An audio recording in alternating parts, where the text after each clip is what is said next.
to People's Scrutiny. You may notice that I am not Councillor Christine Townsend. She's unfortunately got a family emergency tonight, so I am stepping in as Vice Chair today. Firstly, I'd like to apologise. I've got a bit of a cough and a cold, so stay away. And also, efficiency would be very much appreciated tonight, and waffling will not be tolerated. So, without further ado, apologies I've obviously received from Councillor Townsend, who sent an apology, and Councillor Scott may be running late. She will be running late. Yeah. Her work finishes at 6. Yeah. She'll be in when she's finished work. Councillor Craig and Vanessa Wilson have also sent apologies. Declarations, I don't think, have we got any declarations of interest? No. The minutes, I believe there's a slight amendment to the minutes.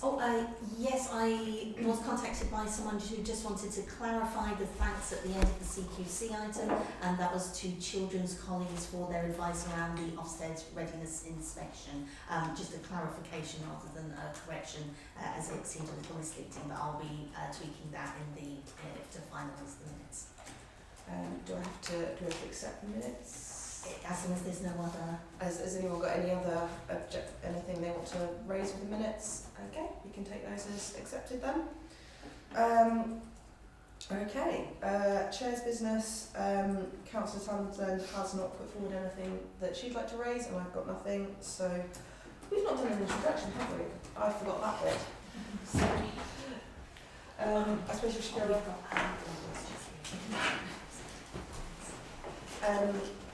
yeah, I suppose we should do an introduction to everyone. So, for those of you who don't know, I'm Councillor Sarah Classic, Vice Chair of People's Scrutiny, and Councillor for Henry and Whitchurch Park. Do you want to go around? Certainly, my name is Bronwyn Faulkner. I'm the Scrutiny Advisor supporting the Commission. I'm Tim White, Councillor for Ashton. I'm Katrina Labour, Councillor for Bridlington East. Commission need for social care. Hi, I'm Rogers, and I'm going to go to Hi, everyone. I'm Fiona Surge, I'm Director of Children and Families. Hi, I'm Louise Albury, I'm the Central Manager. Evening everyone, I'm Rena Bogle-Welsh, Director of Education and Skills. Hi, I'm Shane Wells, a Performance Advisor.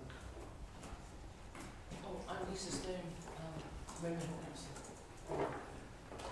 Councillor Mark Weston, Henry Bradrick.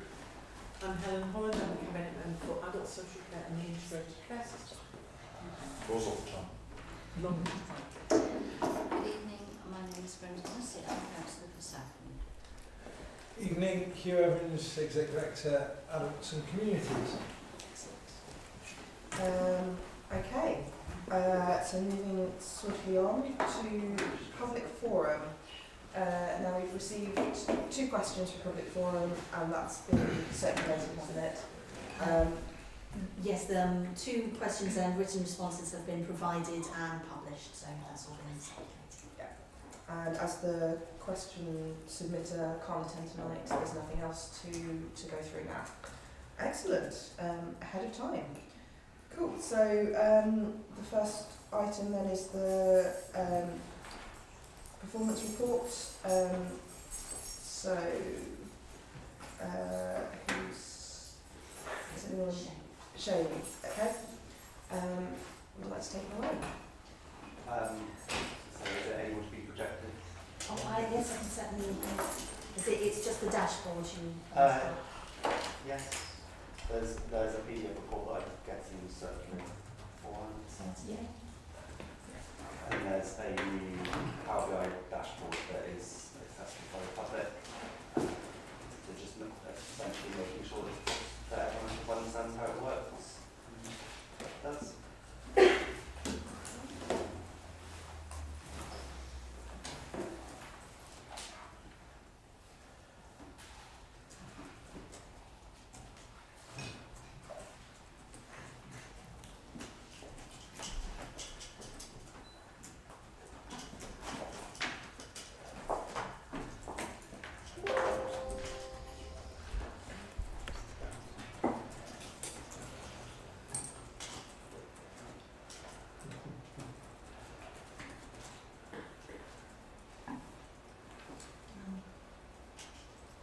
while we're just waiting for that to load up, I just want to note that I know Councillor Stone, you submitted some questions which we've directed to Fiona to address.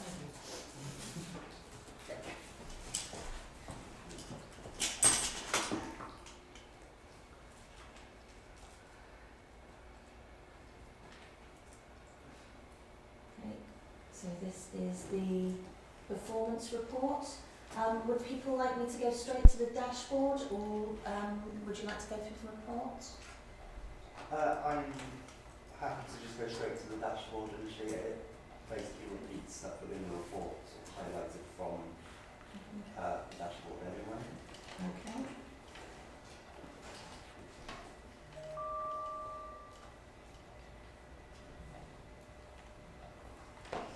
Okay. But just so people are aware of how this works for the purpose of this, that's the sort of overall summary of how each of the themes are doing, and there is a box on the left hand side that is blue. Click on that.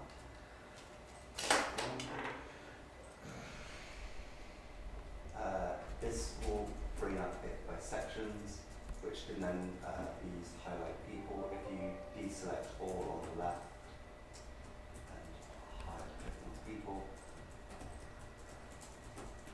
that will show performance against the actions of the priority metrics and the city outcome measures. If you want to look at the actions in more detail, then that is on the left. And that will give you commentary for what has been put in against each of the actions, and same for priority metrics and outcome measures, which go on the left as well. So that's just fundamentally how it works. And this is the first quarter this has been brought in this format. So I just wanted to make sure that everyone sort of has a clear understanding of how that works and would be able to use it. As a sort of the way that we'll try and structure a lot of the reporting that we do going forward for these meetings. If you want to look specifically at ones that are either doing well or not doing so well, you can click on the top to say there is one amber measure that is behind target there. If you click on that part, it will automatically bring that one up. If you're just looking for this.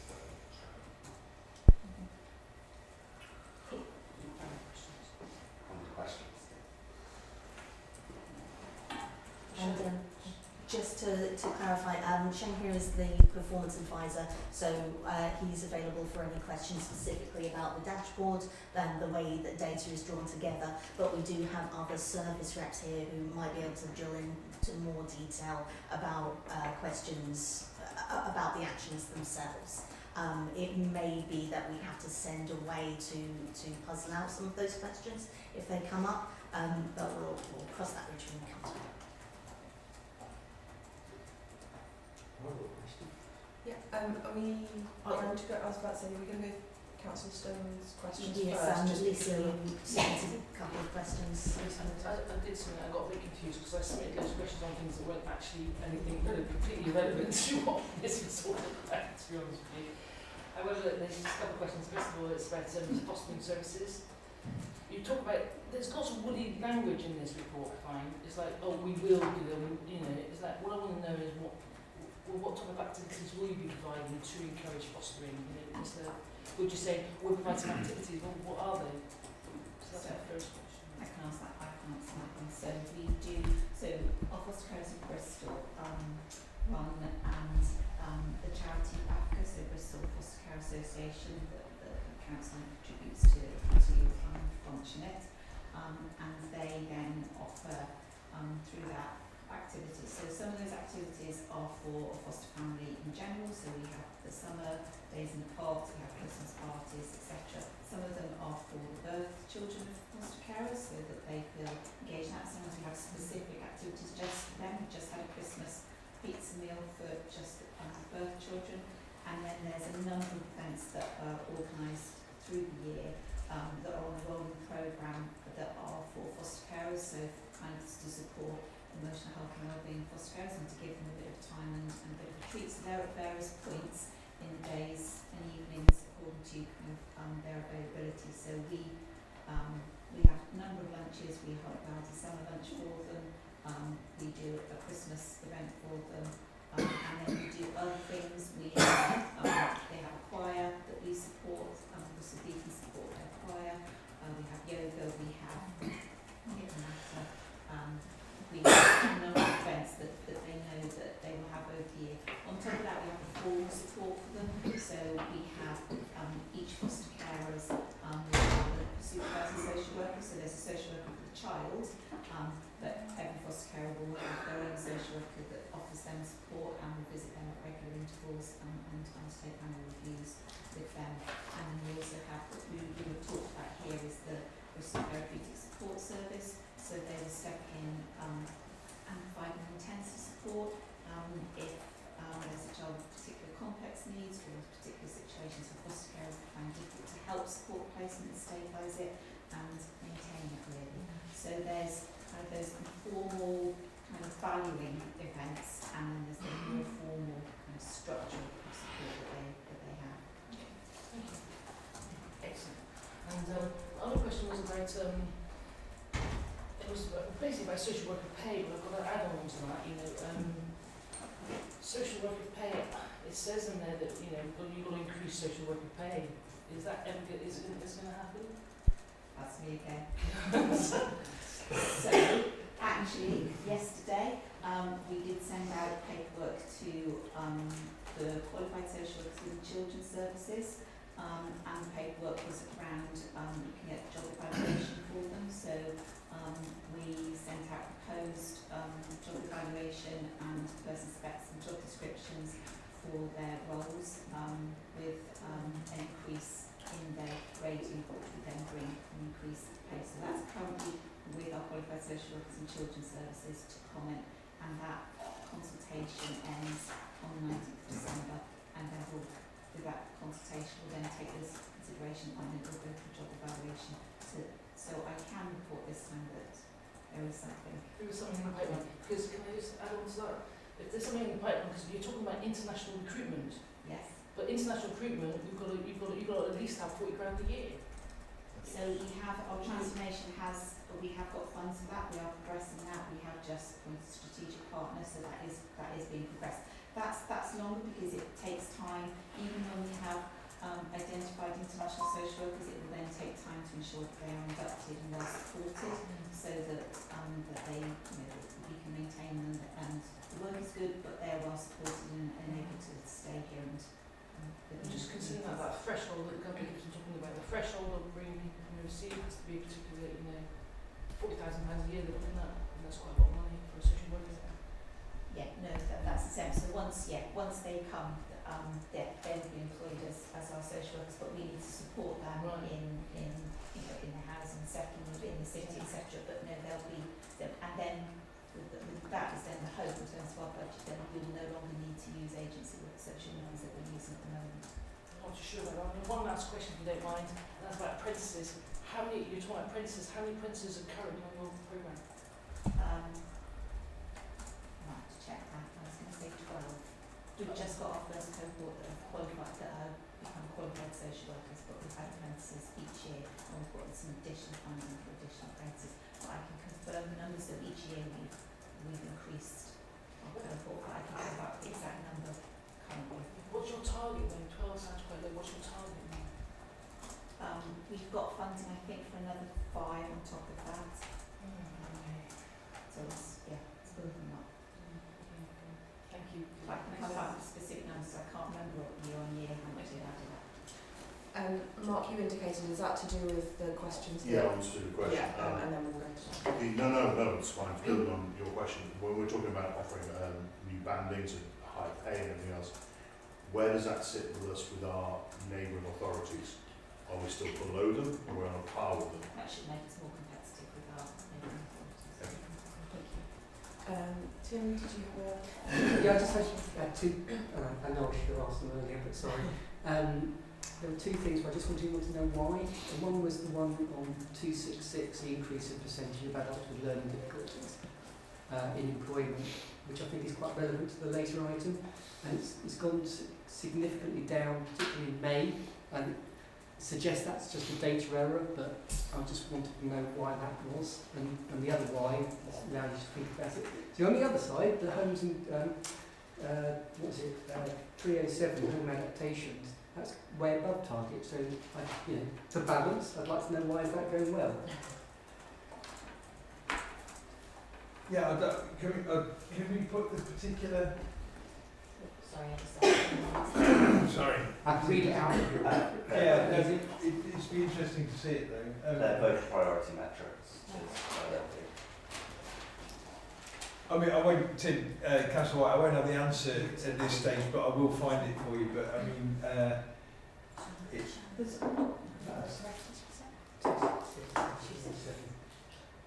It's priority metrics on the left-hand side.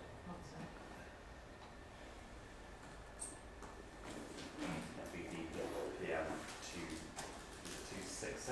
266, and the other one's 307. Encyclopedia knowledge.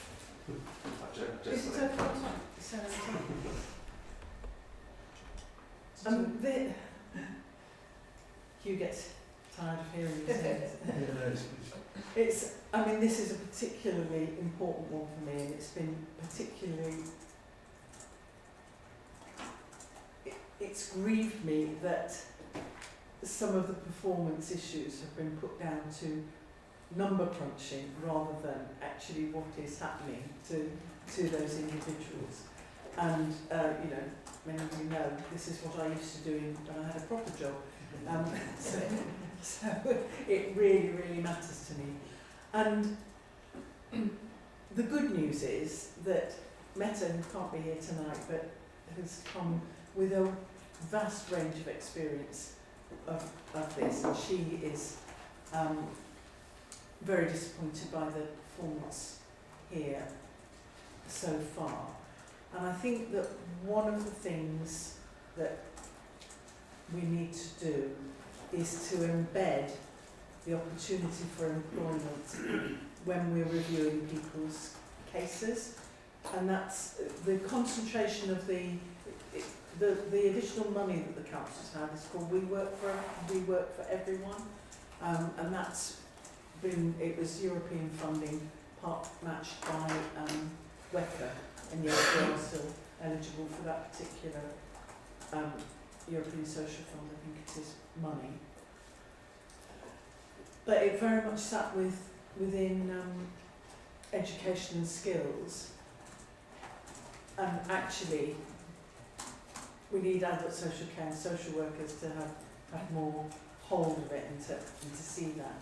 And we've got some excellent, absolutely excellent organisations in the city. Some of you might know Stepping Stone and Props, who both do really brilliant work, but they found it difficult to kind of crack into it as well. So at a recent Health and Wellbeing Board and Economy and Skills Board joint session that we had around the workforce, Stepping Stone did a presentation about what they do about getting people with learning disabilities into employment. And I think one of the things that we're trying to shift is that, if you like, the easier end of this is young people who perhaps been at special school, but they're not being brought up through school thinking, my future is to go to a day centre every day. They're being, they're being taught about the possibility of employment. So those younger people are a little bit easier. For me, it's the cohort, the adults of working age, so people, kind of 35 to 50, who aren't necessarily being thought of when their cases are reviewed about what could be done. And there's a lot of support there with navigators and people to go to work with you, to train you to use the bus routes that you need to use to get to work, all of those basic skills.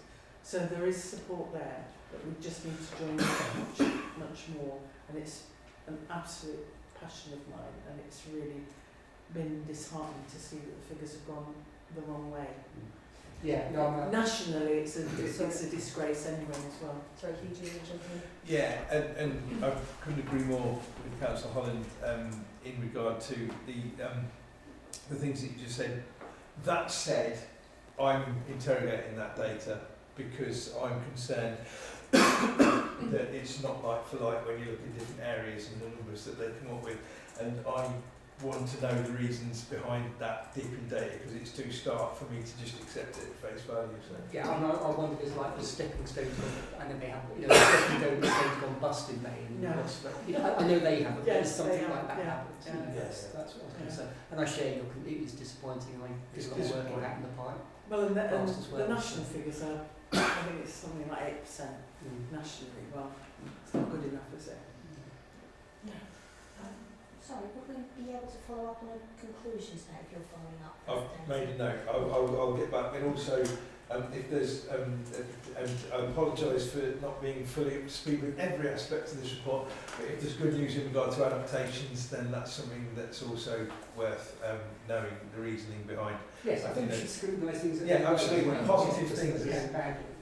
There is a note in the report, Sarah, if you just want to draw attention to it, about there was a workshop type thing about the figures, and that's Meta is really getting involved. Yeah. So yeah, I'd like to pick up why we're doing so well in the adaptations, because that when we talk about housing and how important that is. Yeah, as well. absolutely. Yeah. Okay. Yeah. Excellent. Are you satisfied with Yes. that? We'll- Brilliant. Are there any other questions on this data, this report, anything? No? Hold on, I did have one if I may. Yeah. It was just regarding BPPM 522, which is days lost to sickness. Now I realise we're often an outlier because the nature of the kind of jobs a lot of our staff do, where they're working in schools, they're working in social care, so they're exposed to germ turn and everything else that goes around. But I'm just wondering, is there any way to see how we're doing on that long-term sick in relation to, for example, academy schools or comparators, just to see if they're tracking the same as us, or if there's any lessons that can be learned on how they're managing the long-term sick. Because although we're fairly unique in having every environment under one roof, we're not unique in having those environments. You know what I mean? Sorry, could you repeat which reference? Yeah, it was? 522, BPPM 522, days lost to sickness.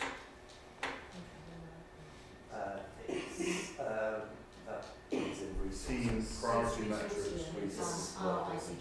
Yeah, I got confused with that as well. I ended up asking questions about everything when actually you need to be more specific to which scrutinies you're meant to be scrutinising, because that's resources, you're scrutinising. Okay, I was reading that. And then I did that as well. I sent these questions in, but they're all on different things. What I can do is direct that to the resources Big commission. enough, thank you very much. Resources, Okay. yeah. Whoever was going to answer that, got off. Well done. In the You're going to get it at the next one. However, in the future, we may try and get that sorted because it's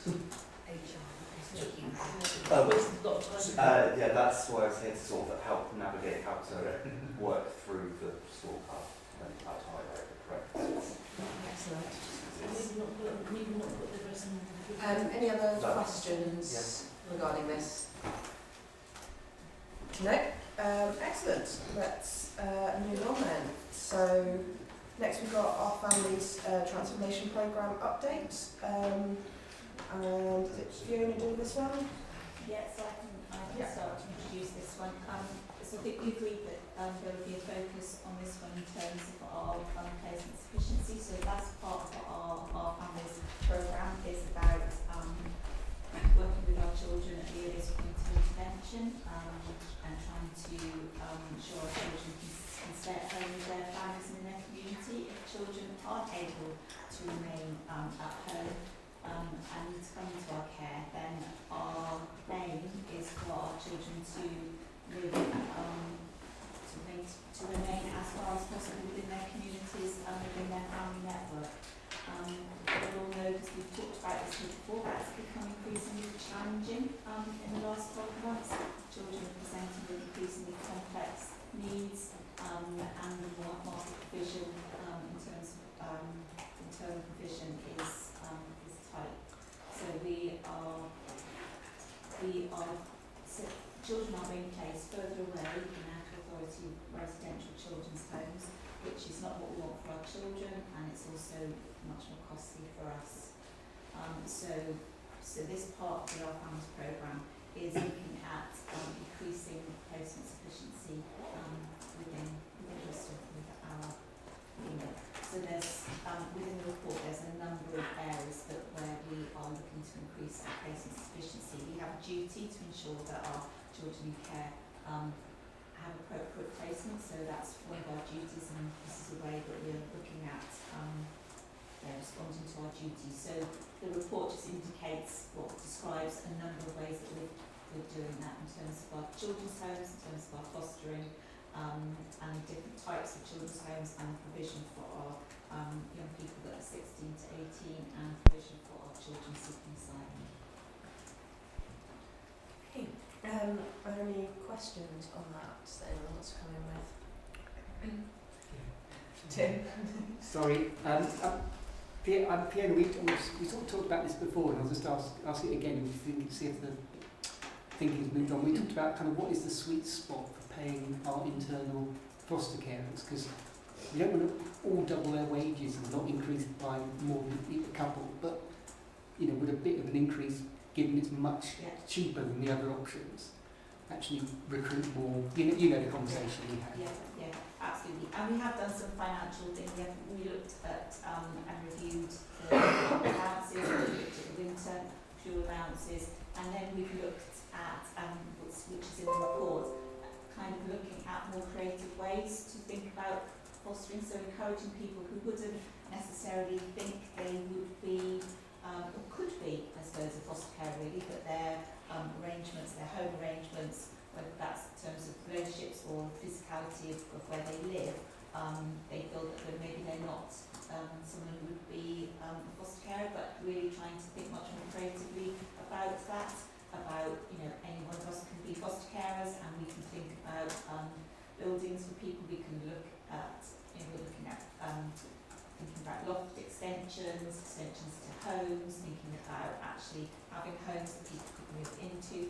So just kind of being much more flexible about our recruitment of foster carers. So, you know, we have, we just described earlier, we have a good offer for our foster carers, but we still, you know, feel that there is kind of some untapped resource in the city that we need to just think a bit more broadly about.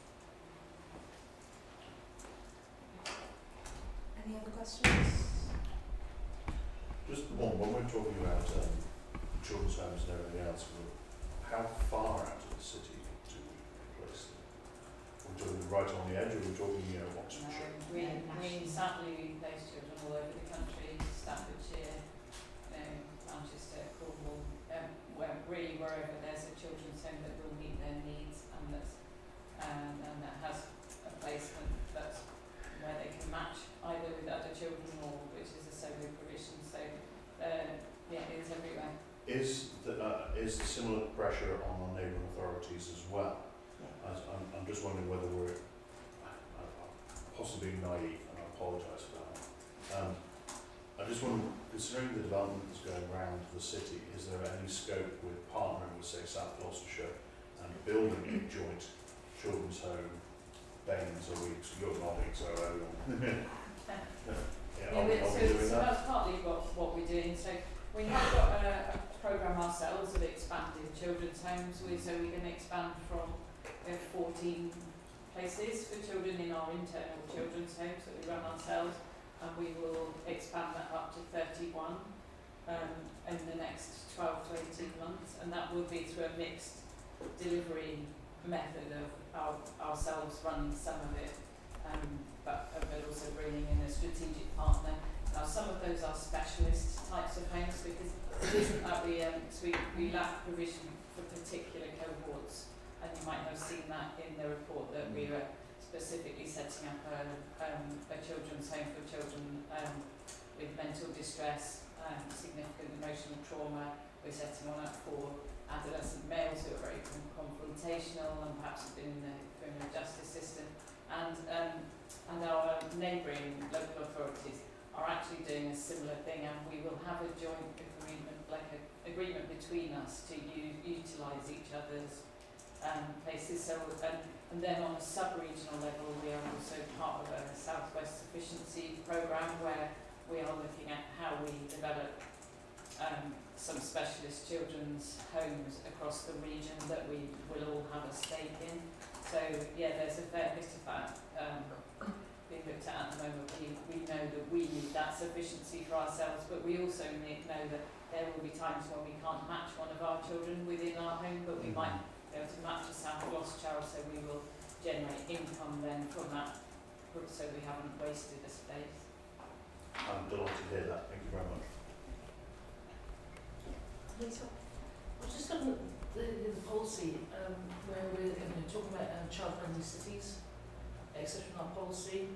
Yeah, I look around our, especially say for example, insulating our council homes, for example, and making sure that we are on, at least we should be A-rated insulating. If you've got a warm, cosy home to be in, that will actually remove a lot of this stuff that's going on here and that we see. So I was wondering whether or not that the actual city is actually realistically looking at that. I recently talked to a person who's still got 2 children sharing a room. One's the age of 6 and one's the age of 10, of different genders. They've been like that for the last 5 years. So how much of this policy are we actually, creating a city where we can have a child-friendly city? How much of this is? Yeah, I think we have developed a belonging strategy, which is really about that, and it's about inclusion and children and families living well within Bristol and feeling like genuine citizens of Bristol. I think we work well. I think there is good work now across all directorates to look at how we are raising the standards for children and families. There's a really developing piece around with the supported housing strategy where we're looking at making sure that we are specifying needs for different populations, whether it's elderly and whether it's children and families, so that we are getting the right sort of support there.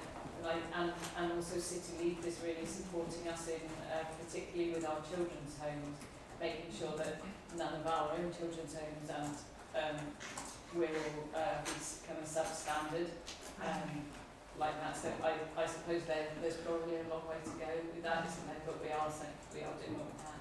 It's just like holistic view, isn't it? Because we can get to the holistic view, and then maybe the family doesn't break down, and therefore we don't end up having to take on these children in our city sort of scape. If that makes sense. Does that make sense? Okay, thank you. Any other questions before we move on? No? Okay, thank you very much. So the next item on the agenda is the EHC performance update. Rena, on that? Yeah, thank you. So Liv and I will present this together. In terms of SEND, we recognise that we're on a journey and we acknowledge that our systems and processes need to be more efficient and more effective to enable that successful experience with both our families as well as our children and young people. In the report we've outlined where we've seen significant either benefits or issues, and I just want to highlight before I pass over to Louise to expand on some of the points. So in terms of our EHC needs assessment, we've seen a 20% rise, which we know will have a significant impact on our education and psychologist service. Overall, year to date, we know that needs assessment finalised within that 20-week. At the HCPs finalised in our 20-week window is around 43.2%. Louise will take us through the breakdown of how that looks over the quarters. However, this year's third quarter demonstrates an improvement in our EHC needs assessment within our 20-week time frame, but we acknowledge that the average wait time for needs assessment is superseding 20 weeks. At the end of October, so we do recognise that there's been an increase from our previous reported scrutiny. We know that there's a demand that's driving the factor alongside attrition, and we recognise that has a significant impact on the contributions that can be made within the service capacity. So there is a tension, if we're remiss of me not to recognise it and share that, when we're trying to balance both the tension of volume coming through, reducing the average wait time, and then again not superseding that 46 weeks. So it is a national issue, you know, I do want to stress that. EPs are leaving the service, public service, they are going to private work, and we need to understand that that's as a result of, you know, austerity, cost of living, private work pays much more than what it does within the public sector. But, you know, essentially what we're looking to do is under the EHCP improvements work, we're looking to learn from opportunities. I know Councillor Weston, you've suggested many times that we, you know, not only look at core cities but look as far as Liverpool and take a look at the work that they're doing. So please can touch upon that when we go through our EHCPs. Please. Hello. So as we were saying, we had a 20.1% rise in requests received this year. So we've had 820 needs assessment requests received. Nationally, this is a 23% increase on last year and 2.9 percentage points below national average. And I know like that we wanted that comparison building from last scrutiny. So our third quarter closed seeing 56.8% of our first time finding EHCPs finalised within 20 weeks. Our overall yearly average is expected to be 48.7%, which is a 10.8% percentage point rise on last year. If quarter four closes as expected, our timeliness will be 52.2% of first time final issued EHCPs within 20 weeks. And our year will close with an overall timeliness of 48.7%, which will come in at 0.5% below the national average. So we know we've got to make some gains next year. In terms of EP contributions, the continued rise of our needs assessments in progress means that tension between finalising the new requests within 20-week timescale, finalising those already superseding 20 weeks, whilst ensuring no assessment breaches 46 weeks, an average 46 weeks, and trying to reduce the number of weeks wait for those superseding 20 weeks remains a challenge for the service, and that's a fine balance that we're always reviewing with our partners in Service Weekly. With reduced EP capacity, our ability to complete the needs assessments within 20 weeks will reduce alongside those superseding 20 weeks. I'm just going to start that again. So with reduced EP capacity, our ability to complete the needs assessments within 20 weeks will reduce alongside those superseding 20 weeks increasing, and the average length of wait will increase. We do expect an overall reduction in timeliness of first time issued final HCPs in quarter one next year. So that reduction in timeliness in the first quarter can make it hard to recover through the year. So we have got gains to make early in 2024. However, the service is reviewing appraisals with BPS to alleviate the pressure, in addition to advertising for educational psychologists, the vacancies we have, and reviewing activities undertaken by the service to support capacity within the assessment phase. So to touch upon tribunals, we talked about that last time. We have had 71 appeals lodged between January and November this year.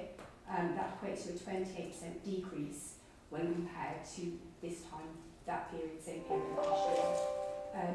Content appeals still account for the highest proportion of appeals, and the tribunals lodged to date is 0.8 percentage points below the national average of 2.3%.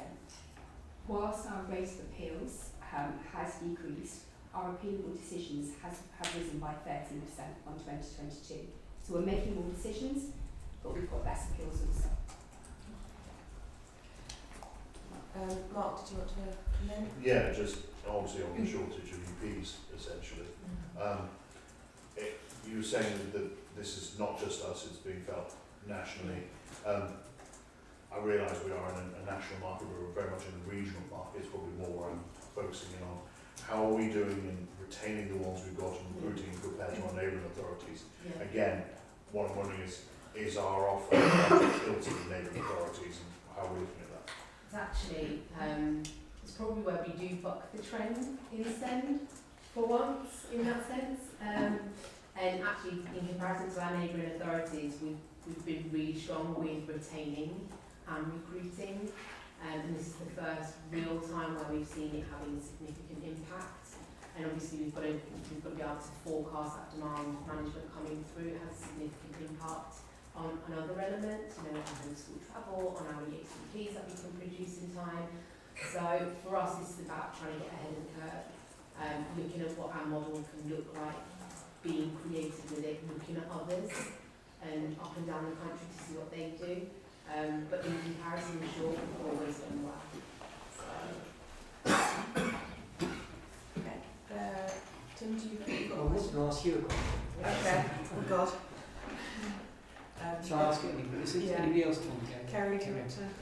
I wanted to ask if there was any relation between, in the report it says the local authority does not have the capacity to attend all annual reviews and currently prioritises attendance for children and young people in specific circumstances, for example, children, young people in care, those of youth justice, yes, not there, but does that mean if council staff aren't attending annual reviews, and then parents then go on to tribunal, is that related in any way? Not that we've done that correlation, so I couldn't answer that without looking at the data. Where we haven't been able to access, we haven't capacity to attend annual reviews, we hope and we know that schools will support parents and carers within that process. There are times where the schools will contact the team and require attendance, and whilst things are pressured, well, we can, we will. So, but it's about looking at those additional vulnerabilities of those children and people within the service to try and prioritise our attendance at those annual reviews where it really matters most, within it mattering most to every child. That seems like a lot of pressure on schools to collate a lot of information and get it in the EHCP, and then it's got to be checked by officers, and then if there's decisions, whoever makes those decisions and aims to appeal, even if it's a school placement or whatever it is, that seems like a lot of pressure on schools and a lot more work. I think it's a fine balance. I hear what you're saying. The case of are you shifting almost the volume from one place to another. We don't have it right at the minute. This is why we're doing the review that we are. And we know that this is an area where we've got to have a real focus on it. So I take on board what you're saying. It's not about shifting the pressure. It's great if you've got a really great school that supports you and abides by the law. Yeah. But we know that lots of schools don't. Acknowledge what you say, and I'm not here to counter-argue. I'm not here to say that you're wrong. I am here to say that schools are partners. I think there does need to be, we need to be better with our system process, but there also needs to be a shift in an element of culture as to who plays what part and role within it. I would never overpromise and underdeliver. I'm always transparent. We're not where we want to be around our annual reviews. We do know where we want to be. We want to be able to get there, and we're working towards it. I'm hoping that over time I can show that as well through the evidence. But I want it to be noted, it's not about shifting the pressure around it, but schools play a significant part. Thank you. Tim, did you want to come in? Just briefly, just obviously 20% increase in EHCP referrals. Some of those, not all by the way, will go on to needing health and care needs in adult services for long term. So I'm just wondering if there's been any modelling on the effect of this in the transition to work and the ongoing impact into adulthood. We are, we are, yes, undertaking a transitions programme, which is inception phase really. I think we're just kicking off with it. It's an issue that I think we have been rather data poor on this, but we are going to be pulling together what we've got to build a better picture in order that we can understand it more robustly. As you say, it is not a huge proportion of people that do end up becoming enduring adult social care service users, and obviously part of the problems around transition are the difference in criteria and the difference in assessment and the means by which people are allocated care and support. But I think like, the short answer is we've just started a transition programme. We're determined to get it right. I don't know many places in the country that can actually say that they've got that kind of transitions between children and adults as smooth and as seamless as it could be. It's stacked up not to be because of the regulatory and financial and legal and, you know, operational and professional boundaries that are in the way of it being right. But we're committed to it, and we're having a good go at it, I think. Yeah. So for me, that's great to hear, but it's also for me, it's just like, well, if there's an extra 100 children a year doing this, and 5 of those go on to need that, you know, that's forever, perhaps. You know, what's that going to do to our transformation finances over the next 10 years? Absolutely. Well, we do know broadly the number of people, the scale of the upcoming demand that's coming into adulthood. We do know that. I think probably it's about being systematic and ensuring that people are supported over the longer period in order to transition them more effectively. But we do know those numbers. Don't ask me what they actually are, but we do know that we've got that information. Can I say the part of the transition project is about transitions at its earliest point, so it's us working as partners together and working to support children and young people to adulthood together. So it will strengthen those touch points between services. We will know those children, and as they become young people, we will know them, and we'll have the transition won't be something that's just put in place. It will be focused on all the way through and through services. So, you know, the transition project for me is quite exciting, and it's about us working together with services jointly. Any other questions on this report? No? Excellent. Okay. Thank you very much. So we're going to have a slight change in the order of things right now, just because we're getting through this so brilliantly quickly that people have been told to turn up at some time and we're getting to it far quicker. So great job, everyone. So we're going for the Learning Disability and Autism Programme update now, and then we'll come back to, which will be Jonathan, and then we're coming back to trust. Let's go for this one first. Yeah, absolutely. So Jonathan, do you want to kick off? Yes, absolutely. In the project, I have all these slides with me whilst the report was circulated. So, we're back as a request. We were here in March to discuss the Learning Disability Programme. The work was going on within that. Early stages at that point, very much conceptual improvement. Since then, posts are fully recruited to, the work is commencing at pace. And I haven't go into detail of the various projects underneath it, but I've kind of themed it to try and give you an idea of where we're going with it. So there is a section on sort of understanding the demands, sort of the needs analysis and forecasting, which links very much to the transitions work that's going on, understanding that demand coming through early enough that we can actually have something in place appropriate so we're not reacting. We're also looking at how the population growth, demographic changes will affect how we might need to commission services in the future.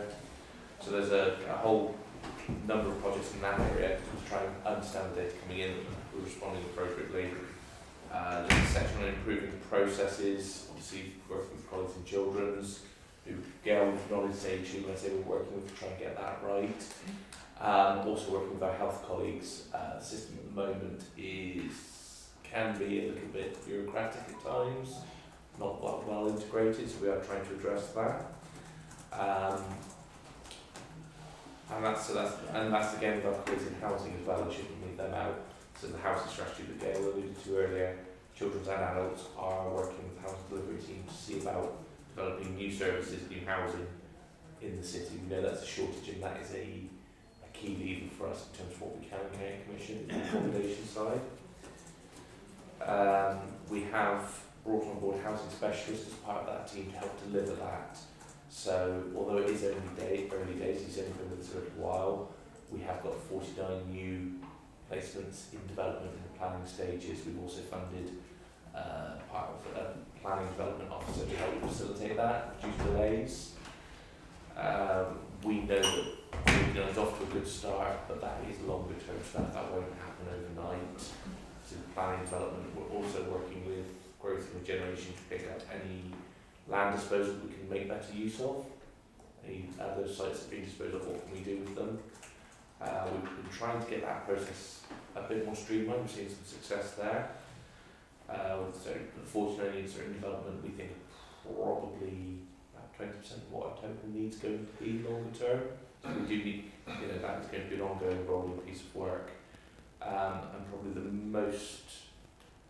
what's going to take the most time for us in the next year, sort of 2024 commissioning wise, is a strategic partner call off. So we've done the adult social care framework, which is going live in February. Consolidates a lot of our commissioning activity, our business as usual. We'll be looking to call off and use that to shape the market, to have preferred providers in localities, sort of like complete service offer, rather than to spot purchase individual placements, bits and pieces of a care package. We're hoping to have a complete offer in a locality. To your point earlier about the employment, I can't imagine that not being in there. However, that is going to have to go out to full consultation because that is a significant change in what we're currently doing. So we're starting to plan for that, getting our evidence together, and that process will start in the new year as soon as the framework is live.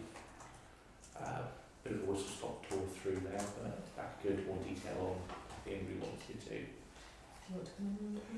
Yeah, I think it's worth noting that, much as John's rather modestly presented this work, this is actually, we have got some really quite innovative stuff going on here, and some of it quite nationally innovative. And so whilst John's not a natural own trumpet blower, at the end of it, I think we ought to be recognising that. In the context of the housing end of things, in the specialised supported accommodation, the 49 units, what we're doing is enabling local registered providers to actually borrow and invest in property to develop for these particular purposes, and we're actually enabling the development of some really quite innovative bespoke housing. And as an example that I know that Helen's very keen on it, John can probably describe, but there's a particular example of one house that we've developed, and it's a bit of a flagship in a lot of ways, but really 49 units of housing with the need for minimal capital investment from the local authority, because this is about using the mechanisms in place to inspire the market to develop what we need. I think that's right, that's fair to say. It is, yeah, it absolutely is. So in that case you've just mentioned there, that very little investment from us in terms of capital, all done through our Ps. I actually went to meet the person in their home the other day. They've been discharged from a very long hospital stay back into the community and now living in their own home. And it was really nice to see. So I was actually able to go out and see her in her home, speak to her, give me a tour, and from where that has been probably 15 months start to finish, quite intensive work. And I'm sure for social care colleagues that will probably progress for a little bit longer, but it actually is, it's very impressive to see, I think. By very long hospital stay, it's worth noting that this person's been in hospital all of their adult life, and it's been 20 years. Yeah. So 20 years of being in locked accommodation, and from a qualitative perspective, it's, it was suggested at one stage that they might not be confident enough to leave their house for at least a year. I understand they went down Primark within the first 2 or 3 weeks. So this is liberating stuff. Yes, it was, yeah. It was JD Sports, I think it was, she was telling me. JD Sports, yeah. That's hearing about it, and I saw the trainers, it was very good. The other thing I should probably mention, which I did fail to mention in terms of what's going on, that team is integrated with the ICB, so it's our further joint commissioning with health. So I probably shouldn't make too like that either, because that's a big step forward for us. Brenda, did you want to come in on? Yeah, it was just a query, because in Southmead we're doing a big development in the centre of Southmead Development Trust and the agreement with the council. But we've got a little piece of land on one side that we're looking at as well. And I just wondered whether you liaised with planners to think about housing for disabled people or people needing extra care in some way. So we are looking at any and all land that we can get hold of, also doing through our Ps. We are engaged with housing around coming up with sort of housing models we think would best suit the supported housing strategy that Gail referenced earlier that we're working on has within it those types of accommodations. So if we've got this, we can perhaps do this with it, we can do that there. So in the longer term, we're trying to get that in the default. Actually, we've got a piece of land. What's it best suited to? Is it children's residential home? Is that a better use of money? Is it adult social care? Is it temporary accommodation? Trying to work out that sort of priority. So it is a single council approach. It's a bit difficult at the moment until we've really clearly defined that. So that's part of the strategy work we're doing. It's just because this is an empty site at the moment. Go and have a look at it. Actually, if you could let me know, I'm more than happy to take a look. Have a conversation afterwards. Yes, please. Yeah. Yes, thank you. Because there's The nothing one there. thing, But we've had some really good sites. Wayfair, really. Yeah, it wasn't the Wayfair I was thinking of, but that did cross my mind as well, because Mark and I sort of crossed party, we would love to get someone else. More than happy to take a look at that. And we've looked at a few sites that have been going up for disposal and gone, actually, you know, we can do something different with that. East Bristol Community Rehab, looking at that. That's planning stages, but actually there's something potentially really exciting there as well. Yeah, I mean, just from it, you know, we've got these top 4 transformation programs, and one of the things that has happened as a product of us viewing property services and temporary accommodation and children's and adults as separate but interlinked transformation programs, is that we've finally managed to get that whole system approach to looking at our corporate property portfolio. So if there's a piece of corporate property that's up for disposal, then, you know, instead of the automatic move to being putting it out in the open market, we're actually looking at the, you know, the housing department and the children's and adults and saying, you know, is there any use for this? And we are now getting to consider the potential of different sites as that programme is running. So it's much more joined up as a council, and we're using the assets we've got to better support, and they're all over the city, obviously. Yeah.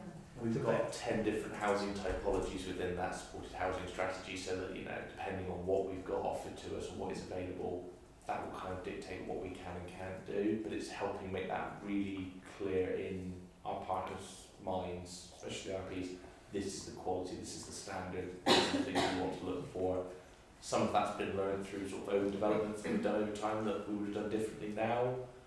Some of it's national best practice. Actually going to the commissioning conference tomorrow, so actually if anybody is doing anything special and different and better, we will borrow from that. But regionally I haven't heard anything, so it's one of those things we're trying to lead on a bit. Well, I think this would be quite a good sign, because it's close to the shops, it's close to the health centre, all that sort of stuff is there, and there's nothing on the ground at the moment. You're looking for this. Yeah. Very nice, thank you. Anywhere we can put a house. That's the biggest challenge, is the availability of housing. Going out on the open market to purchase property is very difficult as a council. Obviously we've got safeguards on what we can spend. We don't move as quickly as we need to in the open market, so land disposal is probably better for us in terms of being able to work that through. It might be about 20 apartments or whatever. Tim, if you recommend. Sorry. So I think this is really good. I like that there's transitions again mentioned in there. The other transitions I think is perhaps a bit missing for me is transitions from adult to older people services. I'm fortunate, might be the right word, to go and see a lot of providers in my other job. And I see people in supported living, learning disability, I see nursing and residential homes for the elderly. The supported people are very worried about providing personal care and managing dementia with their clients, and older people services are quite resistant to taking Yes, learning disabilities. So outside of the learning disability team that's working on this, the accommodation-based team I'm also working with is picking up that piece of work in terms of recommissioning extra care housing, actually doing something more bespoke for people who have a learning disability or autism. It's things we're exploring.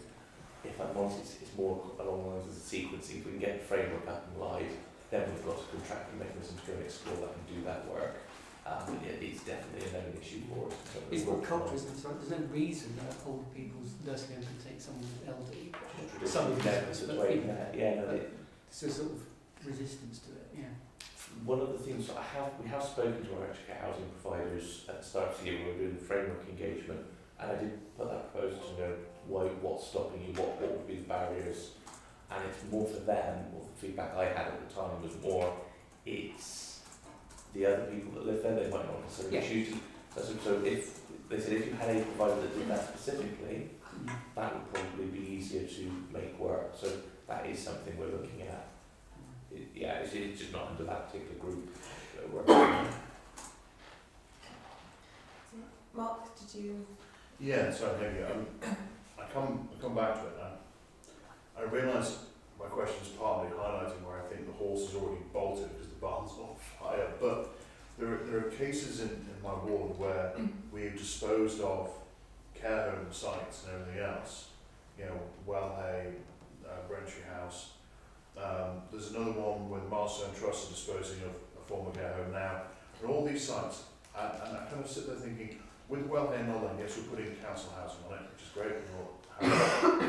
It's 34 units. That's not going to revolutionise our housing crisis, but actually 34 units would make a phenomenal difference on this kind of issue. I just wonder how closely you are linking up to housing and all the others, because they dispose of these sites and you sit there going, well, they would have been great now, and maybe it would have been better as a council overall, utilising it in a different way. I don't disagree. So we've been getting these links in so that we do get first crack at those sorts of disposals. I think some of them we get better at mixed use, so some of the more community-based stuff. A care home with 34 units is too big. You won't get that registered now with CQC for support. No. So we're looking at sort of 6 to 8 units maximum, but you can put that alongside. We've got one of the sites is mixing generally housing with support housing. Those are the sorts of things I think we would be angling for. If those things come up, we are looking at them. However, I have to admit, resource-wise, we've only been up and running with this for a few months. We probably have missed a few. It makes you won't miss any more as they come through. And in terms of biggest return on investment for the council, I think probably adult social care is where we need to, not speaking of my colleagues and children, those are very expensive packages, but they age into our cohort and then we have them for 50 years. It quite often is the best use of council resource money. I'm sure my colleagues would disagree with me in other areas, but I think the important thing, the important thing is that we are now having those conversations across housing and adults, but also children's, and we're evaluating the relative merits of different claims on disused properties or pieces of land and the capital investment or otherwise, because in this instance registered providers can raise money on the strength of us using the accommodation they provide through housing benefit. So we can compare those relative merits and we are getting a better insight. So it's not just first come, first served, and it's not just look at the draw, it's much more measured. We have let a site go because it was actually better suited to TA. Actually, do you know what, that is better suited to your needs. So, we have got a temporary accommodation issue at the moment, and so we need short to medium term solutions in that respect as an authority.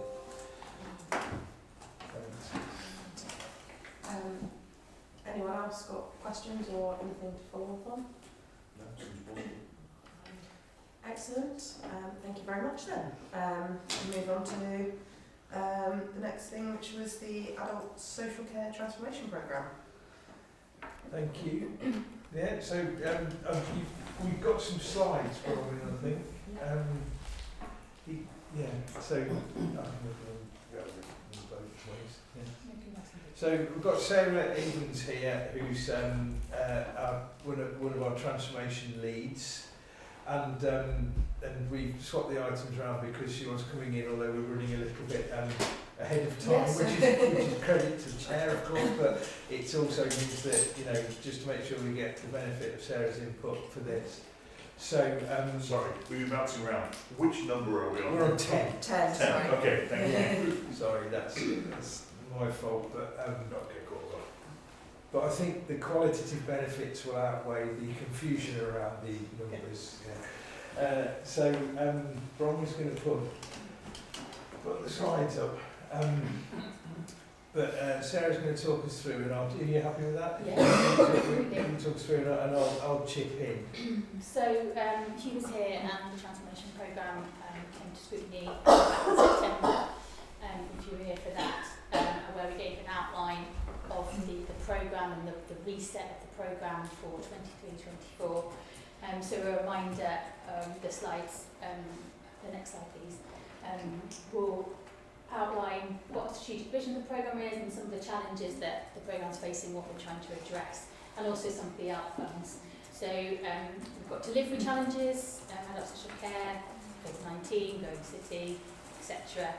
And also the work that John's been talking about in terms of addressing increased complexity, but we've also got the universal workforce challenges in adult social care. We've also got the new incoming CQC inspection to prepare for, whilst we're also trying to maintain our duty to sustainable quality and sufficient care provision in the city. We've also got our well-booked documented financial challenge, budget pressure in all areas of adult social care. We are also a high cost outlier in some areas that needs addressing, and you'll also be aware that there's some general fund savings for 23-24. So in the context of this challenging time, the programme's been reset, and we have procured a delivery partner to work alongside us in these challenges and to increase pace and capacity and bring some outside experience from other local areas. And that delivery partner is called People2. They work with many local authorities across the country and have delivered some really brilliant outcomes, so that's why we procured them to help come alongside us. So our outcomes for the programme, more people live independently and locally, more people receive care and support, housing appropriate to their needs, which is where the work that John was talking about comes in, and that is routinely reviewed. More people have increased control through direct payments. Young people are better supported into adulthood, and optimising the benefit of in-house services. So Bristol does still have a number of in-house services. And then the council, with our partners, can meet our needs within our agreed budget, which obviously is the financial challenge playing into that, but that's what we're going for in the programme. Do you want to add anything, Hugh? No, that's very comprehensive. Brilliant. So the transformation was very, just to recap, so it was established as a 5-year programme when Hugh came to post, but as a response to the additional challenges that have arrived, that have come about in 23-24, as I said, we've procured our delivery partner, People2. And part of that is not just providing additional capacity and pace, but also to increase the confidence in our plans. So one of the first things we asked them to do was to undertake a full diagnostic across adult social care to identify and evidence any additional opportunities for change, but also to help us achieve our very ambitious in-year savings target for adult social care. So the update and the good news is that the People2 have now mobilised their projects that they identified as part of the diagnostic, and we're starting to see those benefits being tracked across the programme. So we've come with a few large updates for you. So thank you. Yeah, progress update. Sorry, I forgot I'm so used to doing it. Yeah. Apologies. Yes, thank you. So I think I've settled that. So we'll move on. Thank you.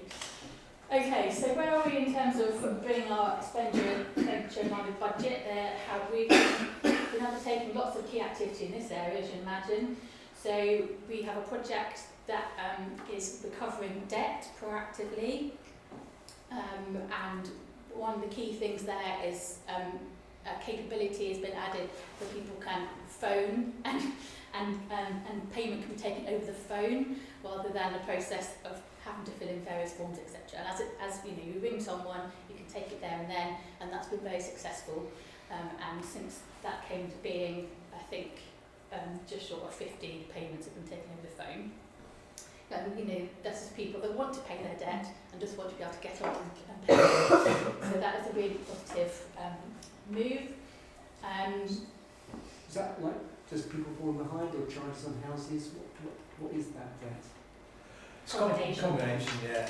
I mean, for lots of different reasons, and I think that what we're doing is revamping the process so that it's a lot more straightforward and a lot easier. You know, enabling people to do paperless direct debits at the outset and all of that kind of stuff. But it's a combination of reasons, perhaps a lot.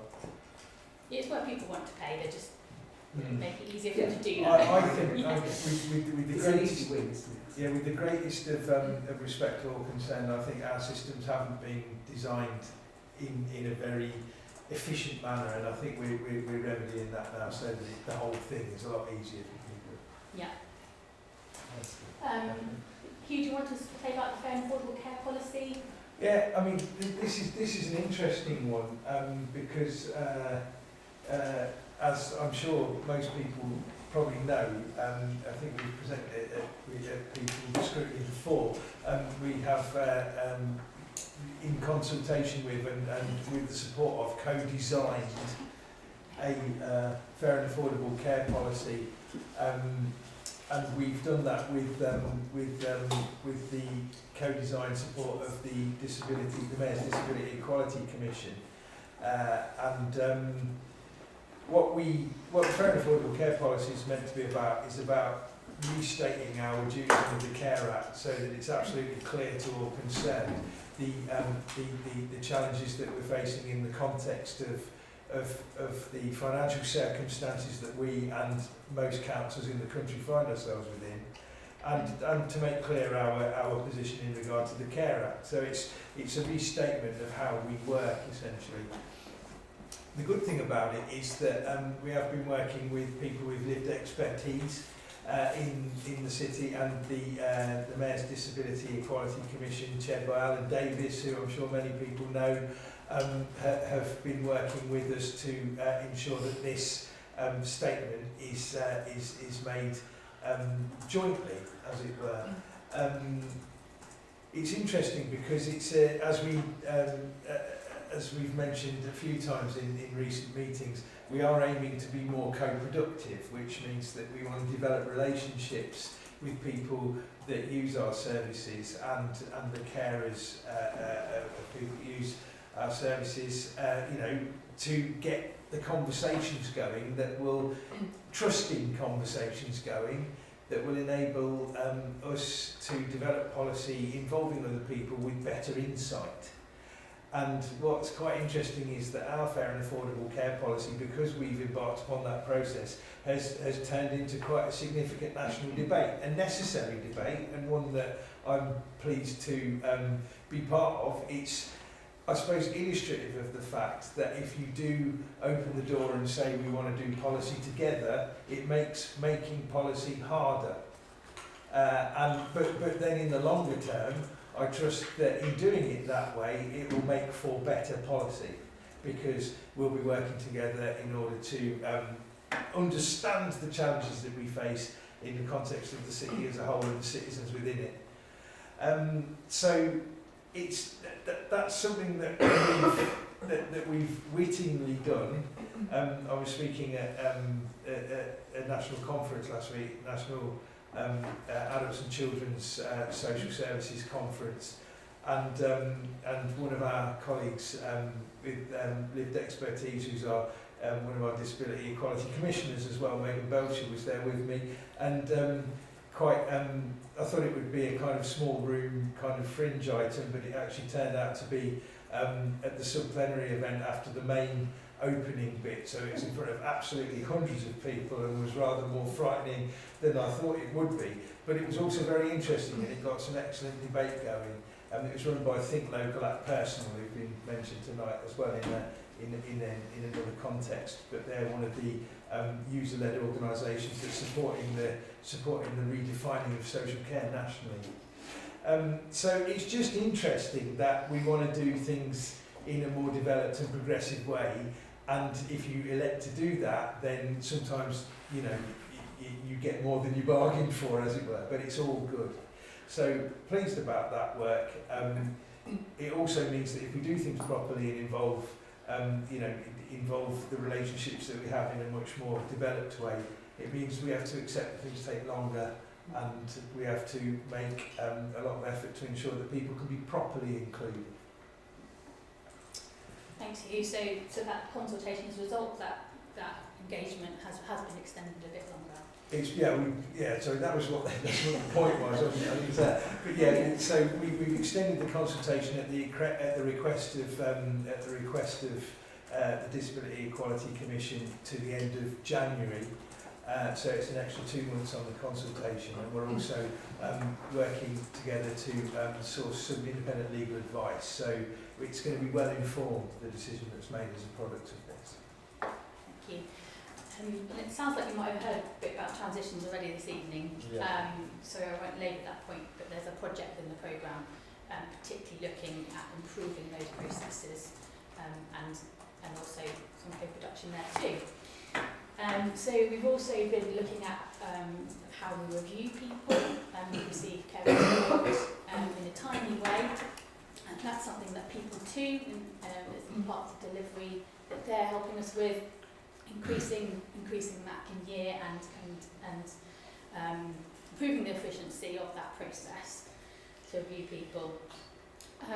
And then we have a project that is about helping people who are living in supported accommodation, who might be better suited to be living in general needs housing with their own tenancy, etc. And we've been moving people where that's appropriate and supporting people do that.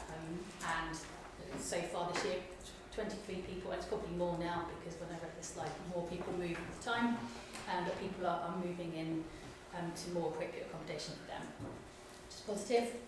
And then there's a project at the front door of adult social care, so when people are entering and phoning up for the first time.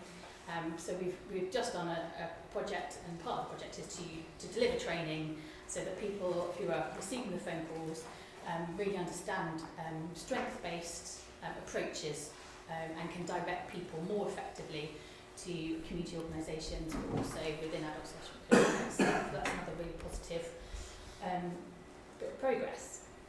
Next slide, please. Thank you. So John mentioned earlier there's lots of interactions with John's work here. This thing called commissioning framework. So this is an innovative project to bring all our commissioning, we talked about this already, under I didn't one. give any detail. Okay, under one purchasing framework, so that adult social care will have one place where we go to purchase all the care and support on behalf of people who need it. The positive piece of news there is that we've had 243 responses on the first round to that tender, which is really, really positive. A large percentage of the market, really, really good engagement. I think that's a real testament to all the hard work that lots and lots of people across this organisation have put in to make that work. So the next stage now is to evaluate those responses and move forward to setting up. So the project is on track to have a new framework in place. And as John alluded to, once that framework is set up, we expect that to be the base from which we can then commission more innovatively. So it's a really good building block for the rest of the transformation work that we're expecting to do. I think let's jump in just to get a sense of scale. To get a sense of scale on that, it's worth noting that our single commissioning framework has the capacity to encompass £200 million a year worth of adult social care spend that we make in Bristol on behalf of the people of the city, and also upwards of £30 million a year that the health system also spends, the Integrated Care Board spends. So it's joint, but in signing it off for a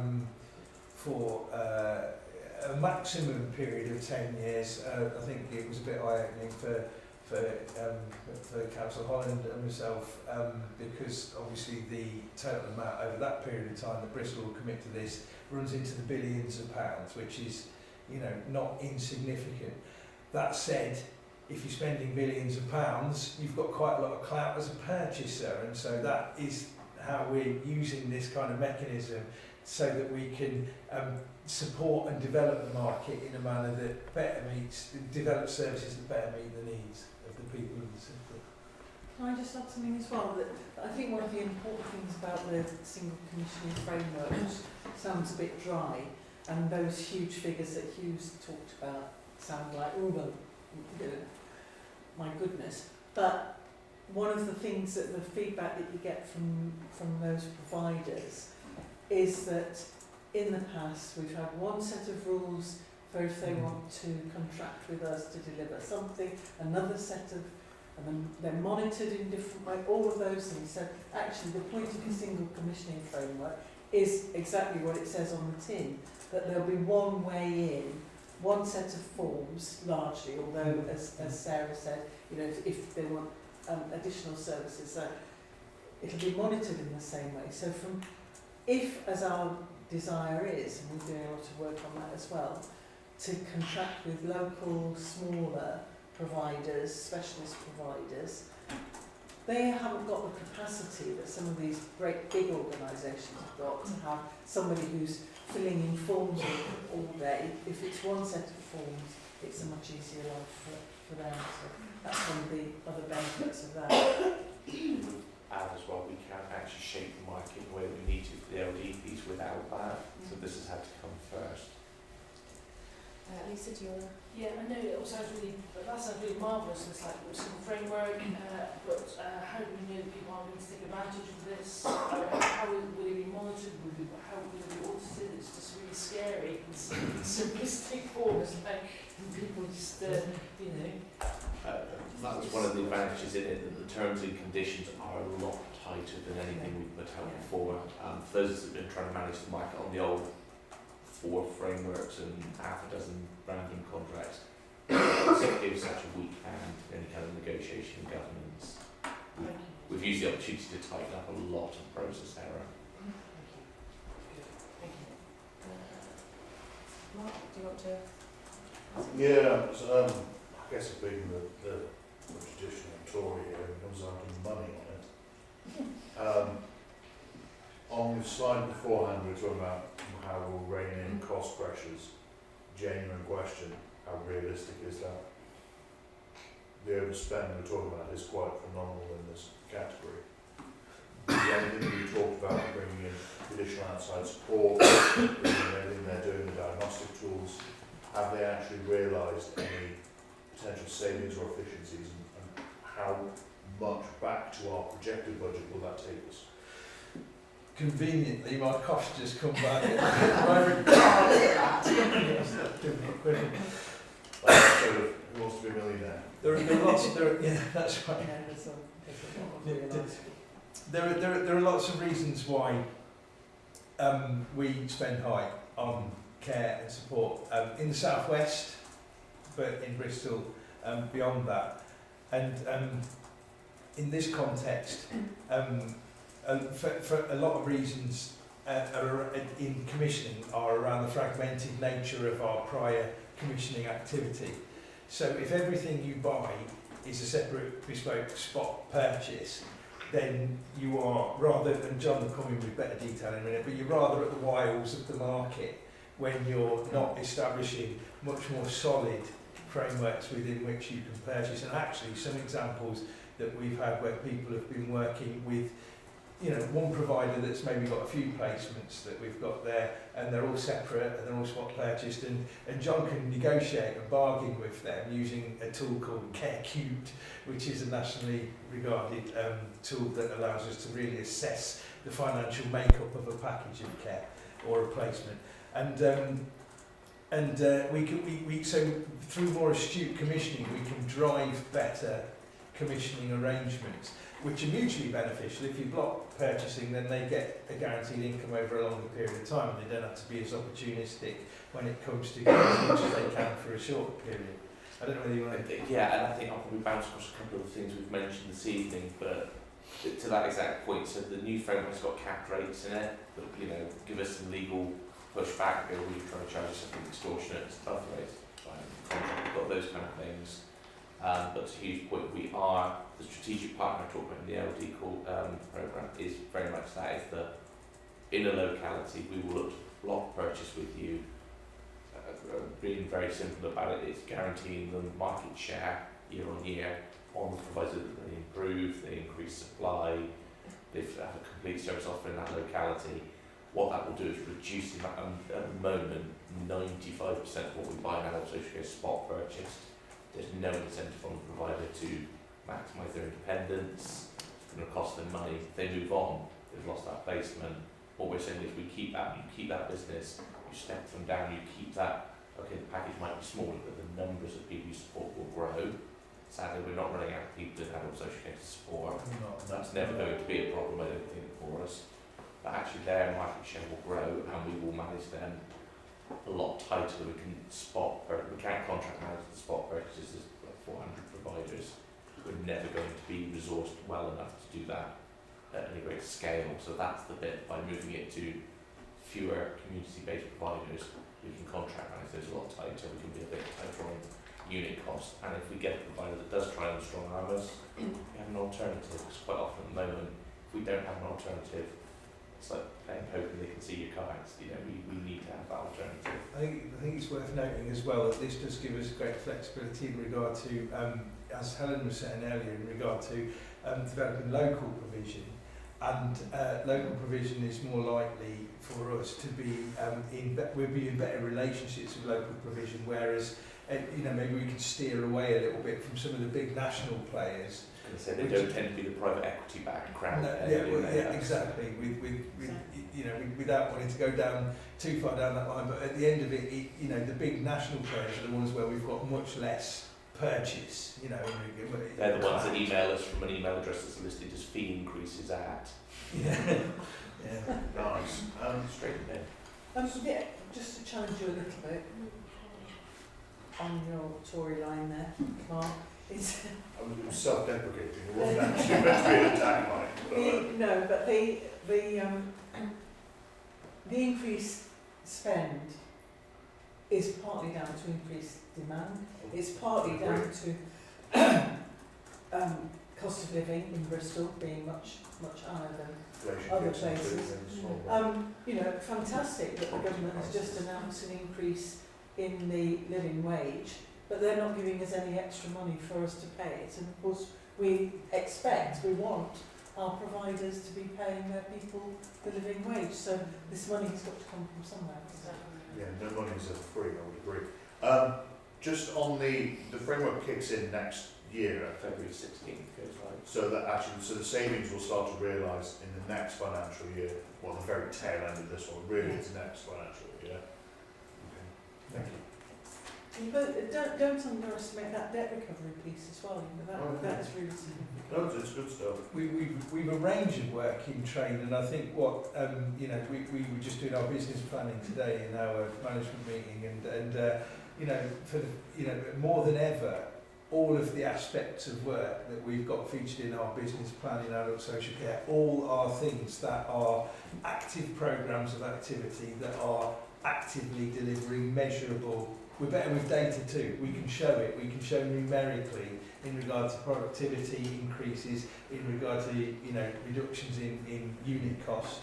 We're not massively reducing unit cost, but it is on a trajectory downwards, and so things are going in the right direction. Actually, we have plateaued on our unit costs as well, haven't we? We were benchmarking extremely high in use of resources. I think this year we're nowhere near the bottom, but we're a lot further down than we were. Since January, we've seen 300 more people this year since January. So this is the scale of the increased demand, which is about 6 or 7% increase. Is it people in working age or people that are older, retired? It's a fair mix, but overall, in the last 5 years, we've seen quite a significant increase in working age adults.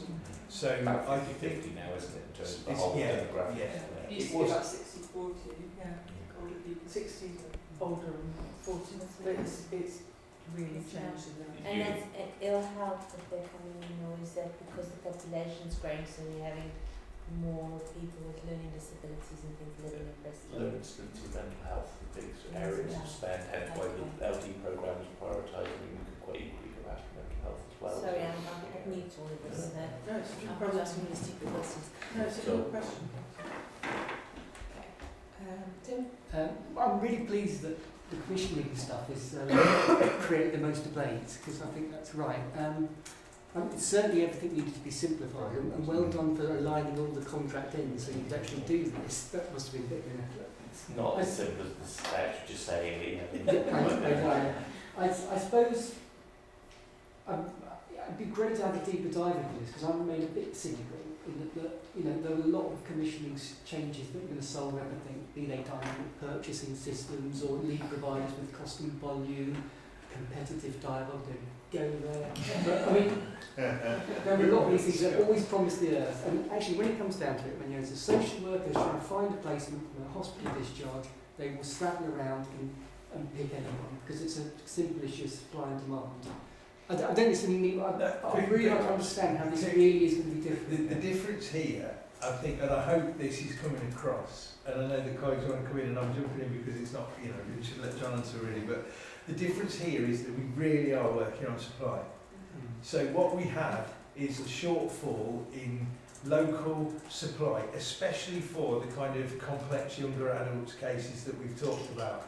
And so 3 or 4 things that we've spoken about today, from the children's stuff through to the work on learning disabilities, autism, it's all about the single framework allows us to create local partnerships with suppliers, with providers, so that we can build affordable local supply that's capable of dealing with quite high level needs. And the accommodation bit that goes with it, the building orientated stuff around stepping people down into general needs housing or creating specialised supported accommodation, is to give that supply a place within which to work. So that's really, it's quite, I mean, all the dynamic purchasing and all that, you know, notwithstanding that's all trendy stuff, but at the end of it, this is really about people and places and getting the services where they are.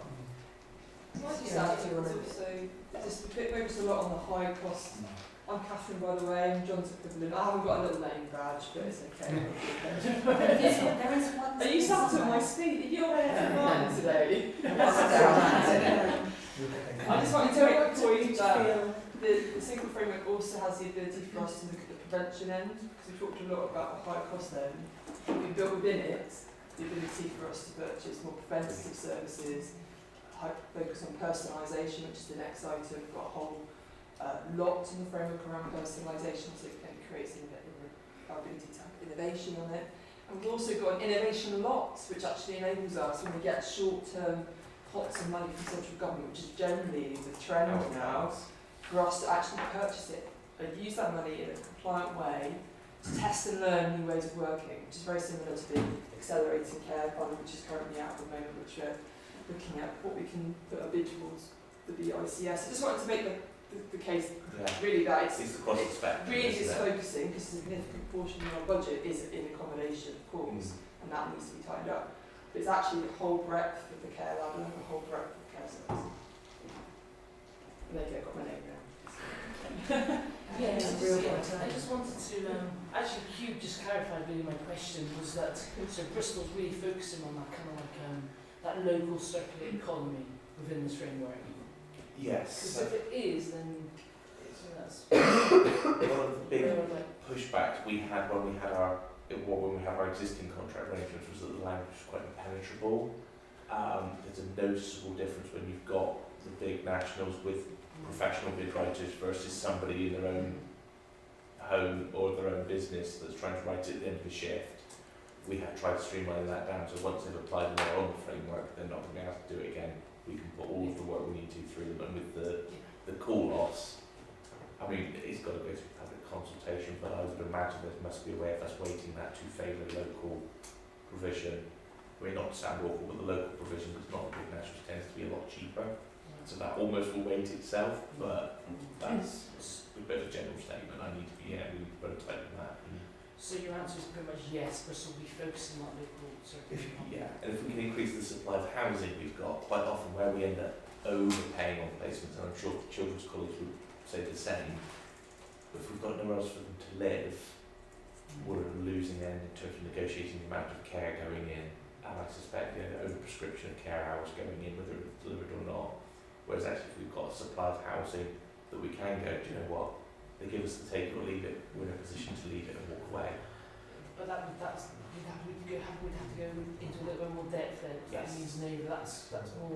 Yes, it's a whole market management. That's a whole market management. But it's really hard to manage the market without that consistent set of rules Right, and okay. terms and conditions that we just didn't have before. But we've been actively encouraging it to the voluntary sector organisations, we're promoting it as an opportunity for them to be able to get income throughout the social care purchasing budgets, but also enable us to work with them so that if we want to look at creating collaborations, so encouraging it through our tendering, so we're looking for a collaboration between voluntary organisations and care organisations, we can do it also through our framework. I think long and short of it is if you're going to spend £200 million anywhere and you're from Bristol, spend it in Bristol.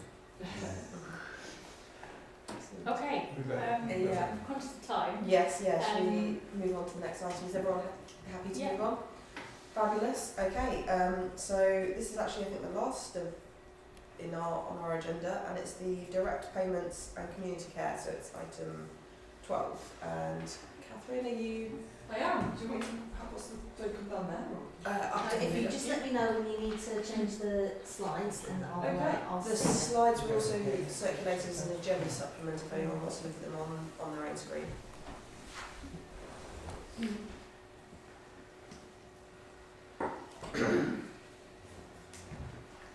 So this is an item very much linked to what we've just been talking about. It's a service which sits within the single framework contract area, and the personalisation lot that I talked about is a contracting lot within the single framework. So this all very much is harmonious and links into what we just talked about.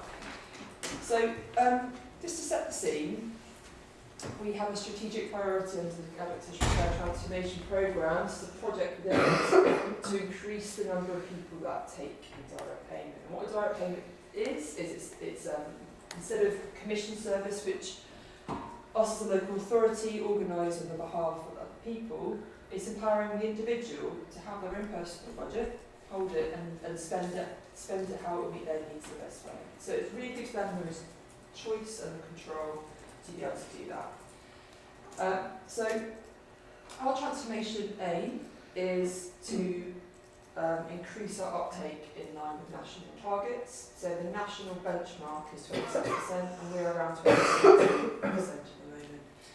We have previously been much higher. We were actually quite a trailblazer many years ago, supporting a lot of people to live in the community with complex needs with direct payments. But over time, this is not just a Bristol issue, actually this is nationally, it's recognised the number of people with direct payments has fallen, but the numbers for Bristol have decreased. So there's lots of evidence to suggest that direct payments provide really good outcomes across the whole population groups available. So not only is it about choice of control, but those positive outcomes can improve people's lives, but it also can get better value for money. People are having their outcomes met and they're living healthy and happier lives. It can help reduce, prevent and delay the needs later life. So we have a project under the single frameworks, we talked about that just a minute ago, and there are a number of objectives, and these are the six objectives of the project. And these were developed by a range of stakeholders and also with people who draw upon direct payments themselves directly, experts from the council, and just to note that these project objectives actually align with a lot of best practice around increasing direct payments. Hugh, you mentioned Think Local at Personal, they have some really good best practice on this matter themselves. So Our project objectives within the transformation programme is looking to simplify and coordinate the direct payment process. We see that that's currently a bit of a challenge, the way in which we're able to enable people to and support people to have direct payments. Look at improving communication and also looking at cultural and language needs. We have actually an over-representation of people with direct payments in certain wards of the city. So we need to understand what that is, why people in those parts of the city choosing to be supported by a direct payment is are there the most culturally appropriate services for them in those areas, but looking at improving the communications, looking at how we can diversify the range of people that may be able to be supported with a direct payment, particularly people that may have lower levels of need. Ensuring that people get the right types of long-term and short-term support. So some people can manage a direct payment independently themselves. Some people need a bit of support because obviously if you have a direct payment, you're an employer, you have things like insurance, tax, you've got to consider all the matters that a self-employer would need to consider. We have an audit, an internal audit of direct payments, so we need to be actively looking at those audit recommendations and improving them and embedding into practice. And then also creating opportunities. I mentioned personalisation lot on the single framework, lots number 6, very timely because it's under number 6, point number 6 on the slide, is the personalisation lot. That basically is a specification which says in the market, in Bristol we want to purchase a range of services to support people to have more choice and control. This is the lot. If you want to deliver it in the future, you need to join. So in the future we'll be having competitions from that particular lot and framework. So the next slide, Bronwyn, has some of the achievements today, just to update. So in line with those project objectives, we have created a direct payment support hub that sits in adult social care, and this is additional resource which is holding a specialism in direct payments because we recognise that some of the challenges around the trying to increase the number of direct payments in the city is that our social work staff have to be experts in a number of things now, and it can be quite difficult to know the single processes for helping somebody navigate to be a direct payment recipient. So this hub is providing a specialism centre, and it also is going to be helping people build up their confidence and promote direct payments as an alternative. We need to eventually get to a position where we are looking at offering direct payments first and foremost, as opposed to commissioning care for people. That option and that decision needs to be more forefront. So secondly, it's about increasing practitioners' confidence. So linked to the first point, so we have mandatory training now that's applied that all practitioners must complete. We have different support spaces for staff, such as direct payment cafes, so they get an opportunity to have chat to our experts on direct payments, to navigate the system, understand how they can make it happen. We've increased the personal assistance rate, so talking about costs and rates and money, we've actually increased the rate in the last year from £12.50 to £15 an hour. Now, personal assistant is what most people with a direct payment will employ to support them, and we found that our rate of pay that we would give to people with direct payments of £12.50 meant it was really difficult for them to recruit a PA because £12.50 isn't a lot of money when you consider all the factors they need to think of. So we were able to use our uplift process last year to actually give a much bigger percentage uplift to the PA rate compared to previous years and compared to other categories of care. So that was a really big success, and I'm hoping that we can be able to apply a creative uplift process for next year. So that we can help support the real living wage, for example, stimulate the growth, really enable people to think it's a real choice for them to be a self-employed PA. As I said, personalisation lot on the single frameworks, and so this is a lot that we've created. It's future-proofed the ability for us to buy the services that we know we need to buy, such as direct payment support providers, such as Wessel, People Plus, they're our current providers of this service at the moment. But equally, we have built into this process the ability to capture things that may come up in the next 10 years. Because to future-proof this framework is 10 years is a long time in social care. So we've got an ability, we've got a platform on a contract to purchase these services. We've had a really big interest. I think around 30 organisations in the first round have applied to be on that lot. We've been looking at some of our other areas of challenge, which is our review pool. So under the Care Act guidance, people must be reviewed every 12 months, and they have a direct payment because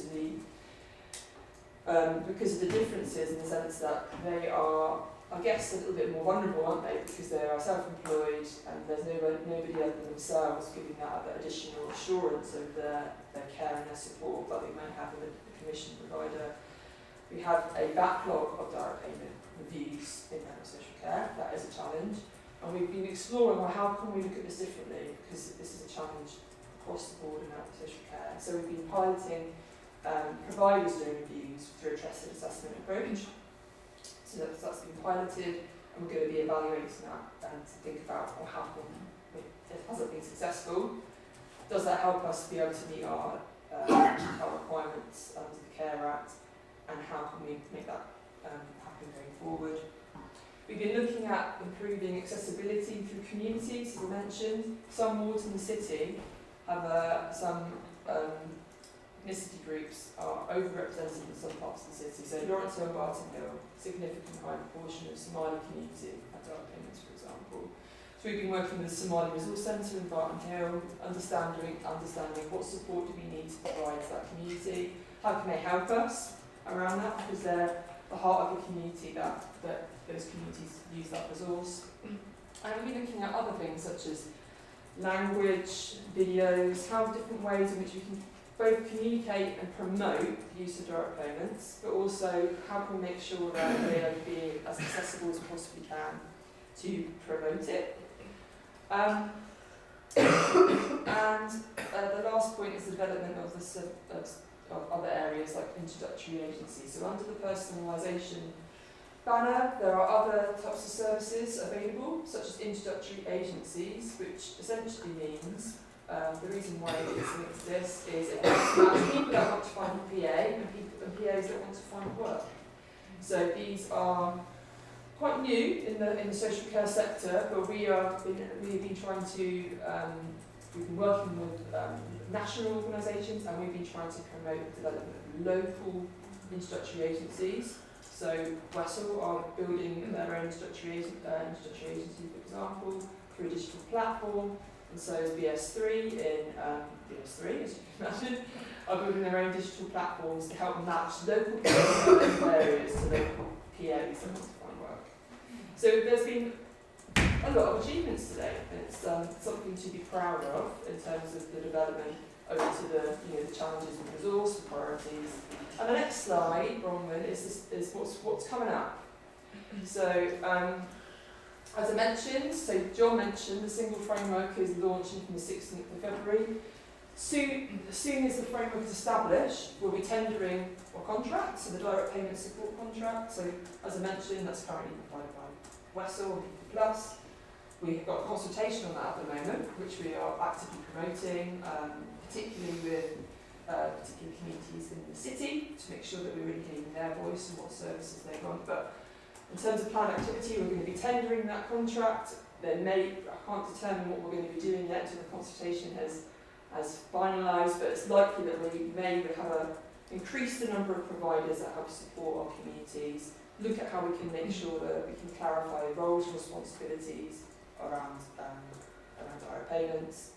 We're also going to be tendering to increase the number of introductory agencies that we can work with, so help really accelerate the people that want a direct payment, how they can match with people to provide them with care. So that's, again, going to be tendered from the single framework contract. The third point, individual service funds, is another option that we have available. And that essentially is a middle ground between a commission service and a direct payment, where somebody holds your money on your behalf, but they help you navigate how you can spend it. So these have been proven to be really successful and innovative, and can help people to find really creative solutions to meet their needs. We want to pilot that in John's area of learning disability and autism, so making a link here around how people with profound needs may be able to have more control over how their services are supported, not having the whole of their budget, for example, sitting with one provider, and there's no diversity in how their needs are being met. So cross-pollination between the different parts of commissioning.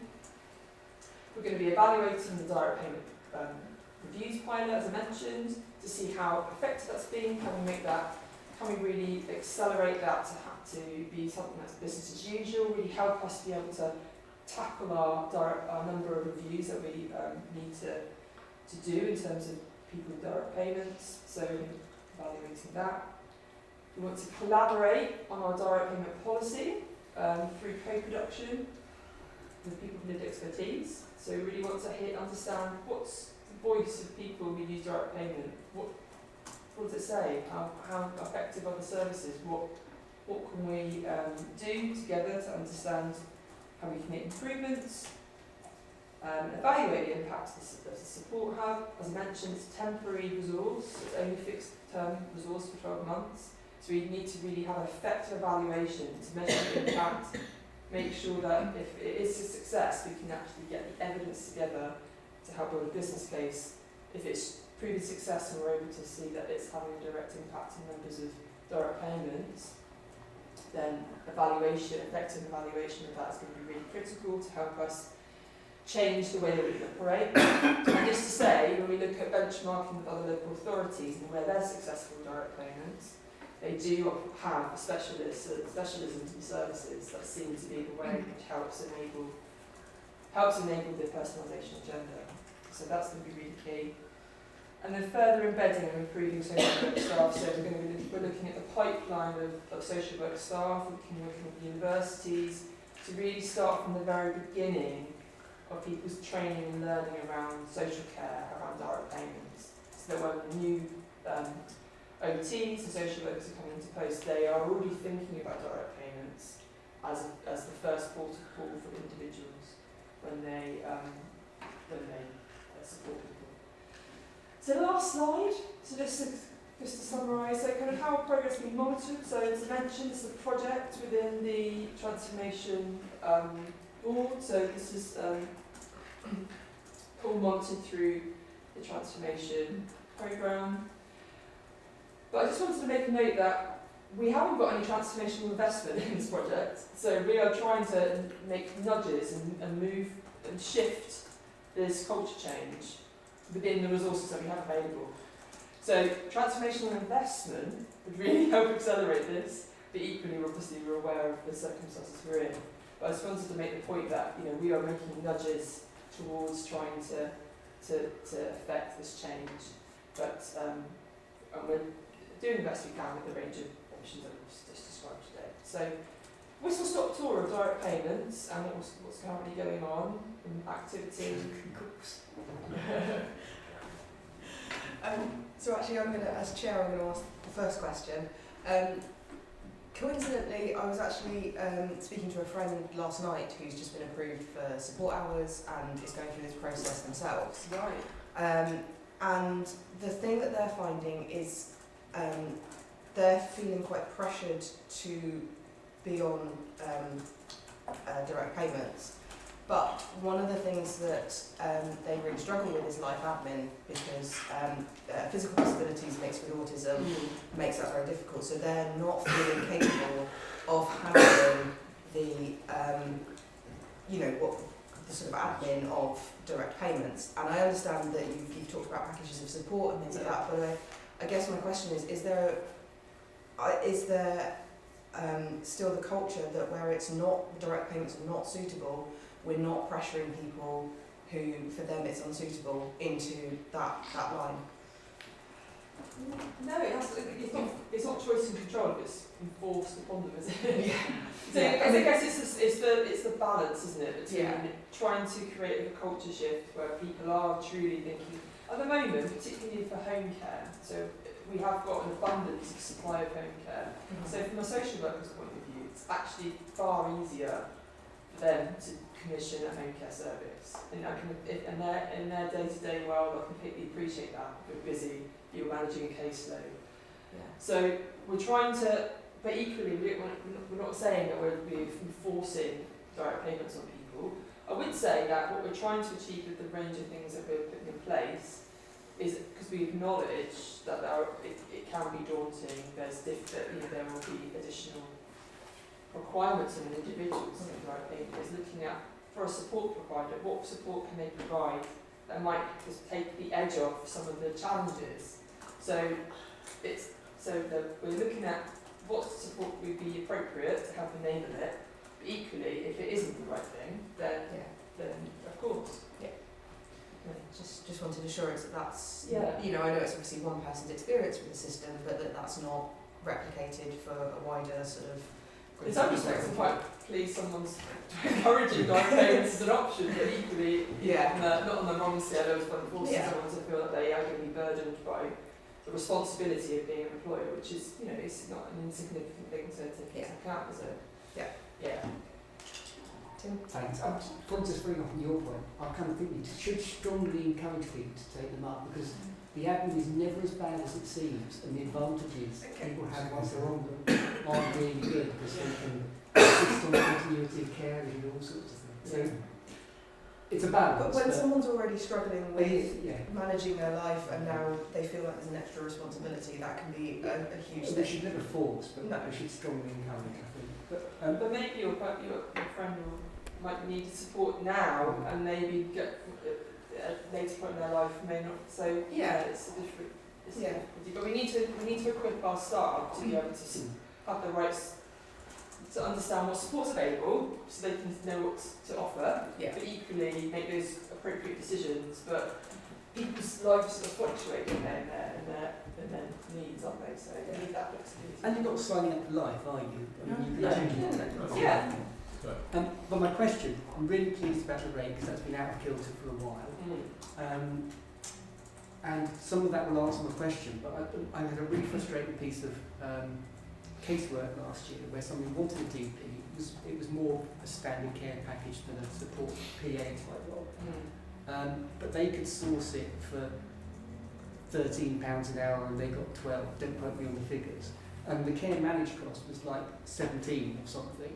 And I couldn't get anyone to kind of say, look, just give this woman £1 extra. We're still 4 quid to the better an hour.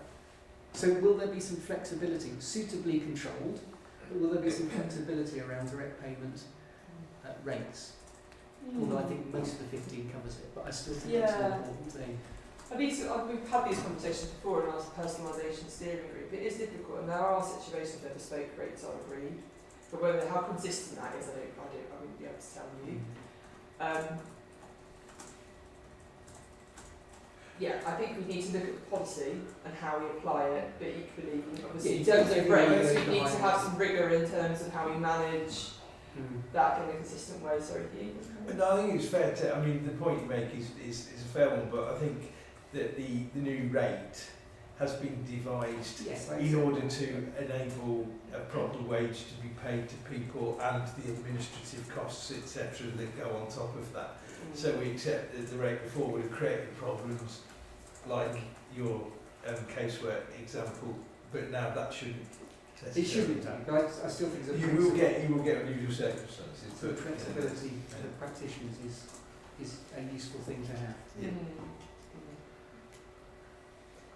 I was just wondering, because you said it was going 10 years into the future, 10 years into the future, and I was wondering how, this is going to sound really far-fetched, but it isn't actually, how he's dealing with digitisation and digital, whether we're going to make it easier for some people to access it. Because sometimes I was approached by someone that's teaching elderly people, presumably over 70 and 75, just had to make phone calls on computers and things. And whether you see something in the future with more digitalisation of this kind of. Totally. So we've future-proofed as much as possible the range of services that we can purchase onto this lot. A lot of the introductory agency, as we talked about, that's a digital platform. There's a lot in the space around digital platforms to help people manage. And their do own- you train the people to use them? Because some of the stuff I'm seeing as sometimes as a counsellor, the one thing that they can't go on the internet, so all I actually have to do is go on a website for them. Yeah, so we've Council website. actually had, I think we've got a range of products made available essentially for some people that are able to navigate online systems. Some will be There's some very well, yeah. available, and we've got services where with also additional support if you cannot use online only because you don't want to be excluded Or from could be additional something point of like- view, or you can pick up the phone. So we do recognise that. So in answer to your question, the lot under the single framework has been future-proof to enable us to think about innovations. As I mentioned, lot 9 on the framework is the innovation lot as well. And the Accelerating Care Fund that's currently out at the moment significantly focuses on tech and digital. So Because there's voice activated things now as well, which is more human, isn't it? Than trying yes. to log in and There's an amazing amount of applications and things that people can use. So yes, we are looking at digital solutions, particularly when it comes to matching people that need care and Yes, people that also- provide care. It just seems like I was talking to someone that works for the RNIB and she was telling me all the different new tech they've got to read the ingredients list or whatever it was. So there is a significant thing that's coming online now. In the next 10 years, I'm assuming that's going to completely change again, how we deal with it, if you see what I mean. definitely. Lisa, did you want to ask? Yeah, thanks very much. It was great. Sounds really great. My concerns are that it sounds to me that we are trying to make savings, aren't we? I mean, across the city, money is a tool, and at the end of the day, we're trying to make savings because we have a massive deficit. And I'm just wondering whether or not we're overburdening with people with the extra administration. We talked about Vessel and BS3 and university students, so obviously we're looking at like volunteers and low cost level communities to help out. So I'm a bit concerned with that aspect. I mean, if we can have our cake and eat it, that would be brilliant. Make savings also give people the flexibility to use their money where they want to, as long as we're not overburdening people. We already have strenuous lives already, with those extra administration scenarios. I know Tim said, but I think that can be a problem. So that's first of all, So we're looking to go from 22% to 26%. So we're not looking to increase a significant proportion. Our aim is to be in line with the national benchmark, which is 26%. So, but as Tim, I think, key champion, direct payments. If lots of people can have a direct payment, it's not just for people that who don't have a learning disability, for example. There's lots of evidence that people with a range of different social care needs can be supported through direct payment and have a really happy life and really good outcomes. And also, of course, the PA rate is at a lower cost to the home care rate. But that's a fact, isn't it? So there is going to be a financial benefit, but equally, if they have the right support in addition, they would be able to live healthier in the community, have their needs met. So it's only a percentage increase of 4% in the programme trajectories, mixed in with the range of things we've talked about really in terms of commissioning. And working with BS3 and Russell and they've all received a payment.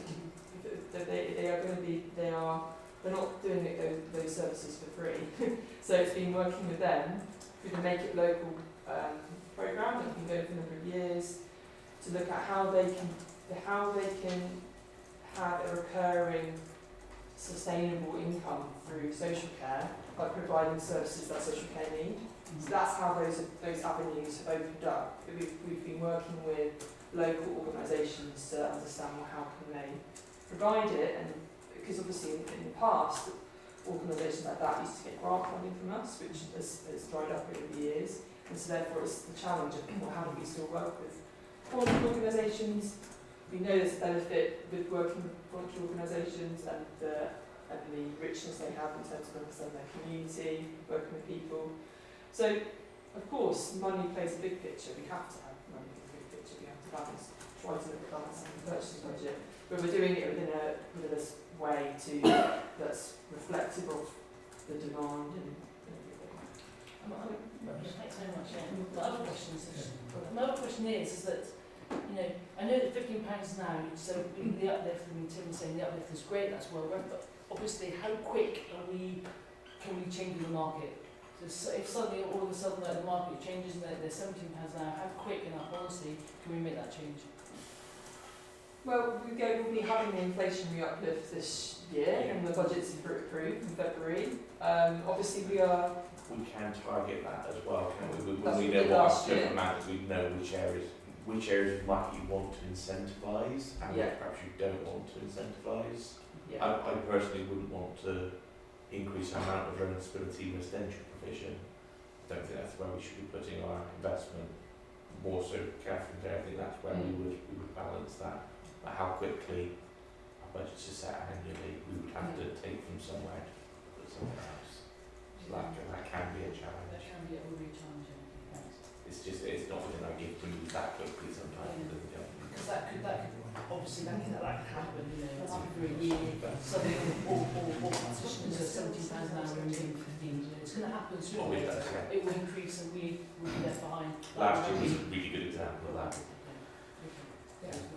Hugh, did you just want to... Just very quickly, I mean, the thing is that I do get the concern that, you know, what we reflect is increased demand and the need to reduce spend, and that obviously seems paradoxical, but there's a lot to be said. There's a real large amount of this that's all about, as Helen said earlier, not spending a lot of money doing the wrong thing as well as we can, but doing the right thing first time, every time. And as I think Councillor Wise highlighted, if we're flexible and if we do things in a more bespoke manner and we allow the individual needs of people to determine how we commit resource, which direct payments and such self-directed support does allow you to do, you get a much better bang for the buck than blanket solutions. And so really what we're trying to do is get a lot cleverer.